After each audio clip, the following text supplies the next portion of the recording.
Hello everyone. आप सभी का स्वागत है लॉजिकल इलीगल के यूट्यूब चैनल पे। आज हम लोग डिस्कस करेंगे मीन प्रॉफिट को लेकर के, और जो हमारा बचा हुआ जो भी टॉपिक है उसको लेकर के, जो भी डेफिनेशंस क्लॉजेस बच गए हैं उसको लेकर के। सबसे पहले अपन बात करते हैं मीन प्रॉफिट को। तो हम प्रॉपर डेफिनेशन पर जाने से पहले एक सिंपल सा एग्जाम्पल देते हैं, उससे आपको मीन प्रॉफिट अच्छे समझ में आ जाएगा। मान लीजिए कि आपकी एक प्रॉपर्टी है, ठीक है, उस पर किसी ने रॉन्गफुली पजेस करके बैठा हुआ है। अब वो एक लैंड है जिस पर आप अनाज उगाते थे या फिर कुछ भी करते थे। आपके पेड़ लगे हुए हैं, मान लेते बिहार में हैं तो लीची के, आम के पेड़ है, ठीक है, वो आपके लगे हुए हैं। कहीं पर भी है, किसी भी तरह का कोई पेड़ लगा हुआ है जिससे कि आपको कोई ना कुछ आमदनी हो रही थी। अब क्या किया, उस आदमी ने जा करके आपके ज़मीन पर रॉन्गफुली पजेस कर लिया और रह रहा है। अब कोर्ट जब आपका डिसीजन आ जाएगा आपके फेवर में, तो कोर्ट ये कहेगी कि चूंकि जो व्यक्ति आपके लैंड पर रॉन्गफुली पजेस करके बैठा हुआ है, उसके कारण आपको जो भी प्रॉफिट्स आने चाहिए थे उस लैंड से, उस ट्री से, वो आ नहीं पाए। उस उस प्रॉफिट को उस प्रॉफिट को आपको कंपनसेट किया जाएगा, आपको दिया जाएगा। किसके द्वारा? जो आपके प्रॉपर्टी पर रॉन्गफुली पजेस किया था। यानी कि वो प्रॉफिट जो अगर आप उस ज़मीन पर रहते तो आपकी होती, वो आपको ही मिलेगी, ये कोर्ट कहती है। अब आते हैं इसके लीगल डेफिनेशंस पे। Mean profit of property means those profits by which the person in wrongfully possession of such property, इसको अंडरलाइन कर ले, wrongfully possession of such property actually received or might with ordinary diligence have received there together with interest on such profits, but shall not include profits due to improvements made by the person in wrongful possession। ऊपर वाला तो मैंने आपको समझा दिया था कि अगर आपसे आपको उस प्रॉपर्टी से प्रॉफिट हो रही है तो आपको एज अ कंपनसेशन दे दिया जाएगा, वो प्रॉफिट आपको मिल जाएगी।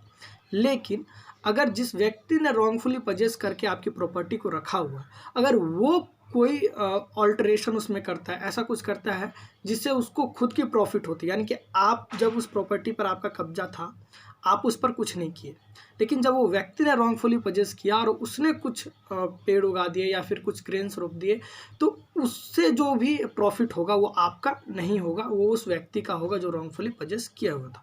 ये चीज़ कहता है। But shall not include profits due to improvements, जो इम्प्रूवमेंट्स किए गए हैं किसके द्वारा? उस रॉन्गफुली पजेस पर्सन के द्वारा। जो भी इम्प्रूवमेंट्स किए गए हैं वो प्रॉफिट्स आपके नहीं होंगे। अब every person has a right to possess his property, हर एक व्यक्ति को अपनी प्रॉपर्टी को पजेस करने का अधिकार है। And when he is deprived of that right, अगर वो व्यक्ति उस राइट से डिप्राइव हो जाता है बाय अनदर पर्सन, किसी और पर्सन के द्वारा, he is not only entitle to restoration, सिर्फ उस प्रॉपर्टी के पजेशन के लिए, यानी कि वो उसके पास आ जाए उसके लिए ही सिर्फ नहीं, यानी रिस्टोरेशन के लिए सिर्फ ही नहीं, but also damages for wrongful possession from that person, जो डैमेजेस क्रिएट किए गए उस रॉन्गफुली पजेस पर्सन के द्वारा, वो भी कंपनसेट किया जाएगा आपको।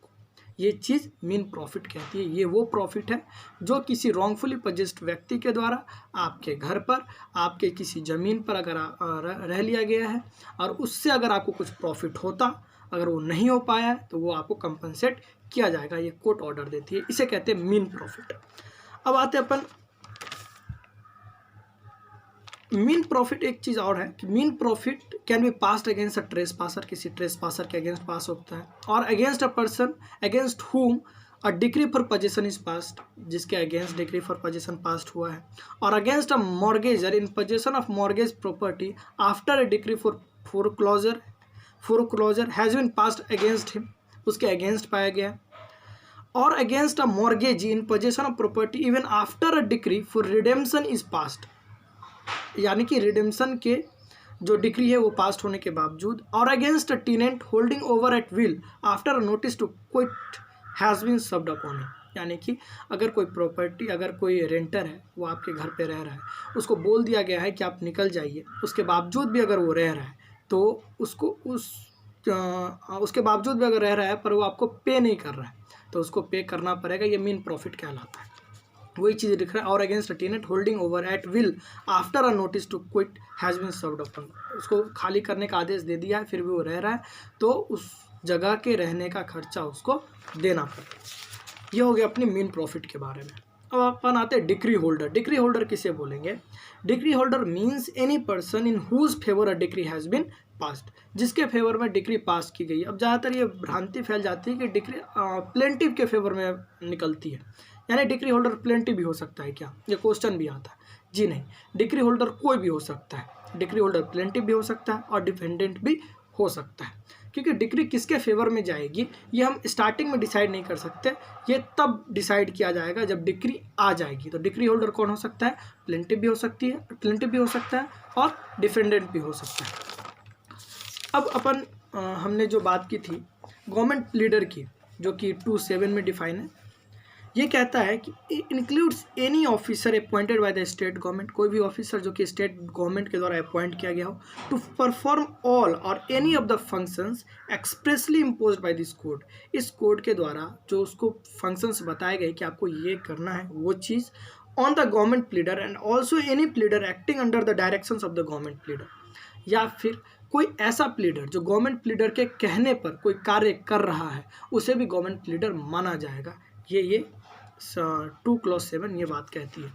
अब आते अपन बात करते हैं प्लीडर की। प्लीडर कौन होगा? देखिए, गवर्नमेंट प्लीडर और प्लीडर में एक ही अंतर है।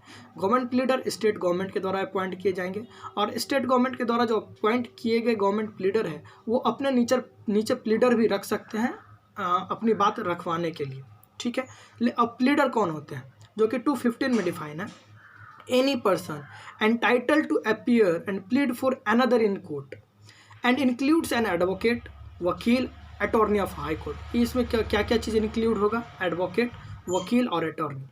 ऐसा पर्सन जो एंटाइटल है प्लीड करने के लिए किसी भी कोर्ट में, अपनी बात रखने के लिए, अपने पक्ष रखने के लिए किसी भी कोर्ट में, कौन कौन हो सकता है? एडवोकेट हो सकता है, वकील हो सकता है और अटॉर्नी हो सकता है। ये अपने बचे हुए जितने भी डेफिनेशंस थे वो अपन ने आज कंप्लीट कर लिया है। अब आगे जो अपना नेक्स्ट सेक्शन होगा वो अपन नेक्स्ट वीडियो से स्टार्ट करते हैं। तब तक के लिए बाय बाय। अगर आपको कोई भी डिफ़िकल्टीज़ हो, कोई भी क्वेरी हो तो आप हमसे पूछ सकते हैं। नीचे कमेंट सेक्शन में आप हमसे क्वेश्चंस पूछ सकते हैं। अगर कोई भी क्वेरी हो पूरे के पूरे डेफिनेशन क्लॉज को लेकर के, क्योंकि हमने वही डेफिनेशन क्लॉज कवर किया है, वही डेफिनेशंस कवर किए हैं जो इम्पोर्टेंट है। बाय बाय, अपना ख्याल रखिए।